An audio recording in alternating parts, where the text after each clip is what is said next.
റേപ്പിന് വളരെ ശക്തമായ ജാതിപരമായ മാനങ്ങളുണ്ട്. ജാതി അധിഷ്ഠിത റേപ്പ് കേസുകളിൽ ഭൂരിഭാഗവും റെപ്പിസ്റ്റ് എന്ന് വിളിക്കപ്പെടുന്ന ഉയർന്ന ജാതിയിൽപ്പെട്ടയാളും ഇരദളിത് വിഭാഗത്തിൽപ്പെട്ടയാളുമാണ്. അതുകൊണ്ടാണ് ഇരുവർക്കുമിടയിൽ പണം, സ്വാധീനം, ജാതി, വ്യക്തിത്വം എന്നിവയുമായി ബന്ധപ്പെട്ട് വലിയ അധികാര അസമത്വമുള്ളത്.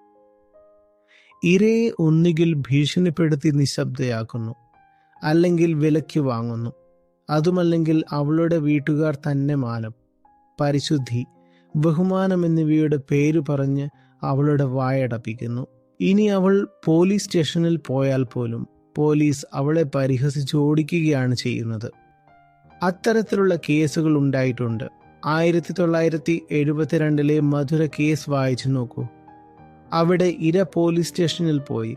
അവിടെ വെച്ച് പോലീസ് ഉദ്യോഗസ്ഥർ തന്നെ അവളെ ചൂഷണം ചെയ്യുകയും റേപ്പ് ചെയ്യുകയും ചെയ്തു. അത്തരത്തിലുള്ള നിരവധി കേസുകളുണ്ട്. ധർമ്മത്തിന്റെ അർത്ഥം ഉപനിഷത്തുകളിൽ നിന്ന് മാറ്റി സ്മൃതികളിലേക്ക് കൊണ്ടുവന്ന ദിവസം മുതൽ ഇതെല്ലാം ആരംഭിച്ചു എന്ന് മനസ്സിലാക്കുക. സ്മൃതി ഗ്രന്ഥങ്ങളിൽ ഉയർന്ന വർഗത്തിൽപ്പെട്ട ഒരാൾ താഴെ വർഗത്തിലെ സ്ത്രീയെ ബലാത്സംഗം ചെയ്താൽ ശിക്ഷ വളരെ കുറവാണ്.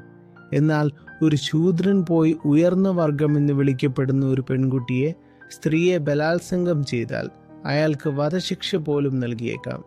ശ്രുതികളോടും ഉപനിഷത്തുകളോടും നമ്മൾ കാണിച്ച അനാദരവിന്റെ പൂർണ്ണമായ ഫലമാണ് ഈ ബലാത്സംഗം എന്ന് നിങ്ങൾ കാണുന്നില്ലേ? ഉപനിഷത്തുകളോടുള്ള അനാദരം തുടർന്നുകൊണ്ടേയിരുന്നു. എന്റെ ധർമ്മം ശ്രുതിധർമ്മമാണ്. ഇതിൽ എവിടെയാണ് വേദാന്തം? നിങ്ങൾ ഈ പറയുന്നതെല്ലാം എന്ന് നമ്മൾ ഒരിക്കലും ചോദിച്ചില്ല. ധർമ്മത്തിന്റെ പേരിൽ നിങ്ങൾ മുറുകെ പിടിച്ചിരിക്കുന്നതെല്ലാം ഉപേക്ഷിക്കുന്നതിന് വേണ്ടിയാണ് ഞാൻ നിങ്ങളെ നിങ്ങളുടെ യഥാർത്ഥ ധർമ്മഗ്രന്ഥങ്ങളിലേക്ക് കൊണ്ടുപോകുന്നത്. പോയി നോക്കൂ. നിങ്ങളുടെ ഉപനിഷത്തുകൾ എത്ര ഉന്നതമാണ്. അവ എത്ര തുറന്ന കാര്യങ്ങളാണ് പറയുന്നത്, എത്ര ഉദാരമതികളാണവ എന്ന്.